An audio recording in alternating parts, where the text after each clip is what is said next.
আজকে বিষয় ভিত্তিক যে আলোচনা ওয়াকফ সম্পত্তি তার উদ্ধারের প্রচেষ্টা রাজ্য জমিয়ত উলামায়ে হিন্দ যে ডাক দিয়েছে এবং তার আহ্বায়ক পশ্চিমবঙ্গের লড়াকু নেতৃত্ব তথা হযরত মাওলানা সিদ্দিকুল্লাহ চৌধুরী হুজুরের যে নাম এসেছে সেই নামের প্রস্তাব উত্তর 24 পরগনা জেলা জমিয়ত উলামায়ে হিন্দের পক্ষ থেকে সমস্ত কর্মীদের পক্ষে সমর্থন জানাই। কারণ জমিয়ত উলামায়ে হিন্দ একটি কথা মনে রেখে দিতে হবে, Ira ল্যাপিডাস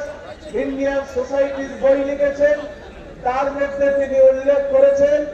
throughout in history the Jamiyat supported the concept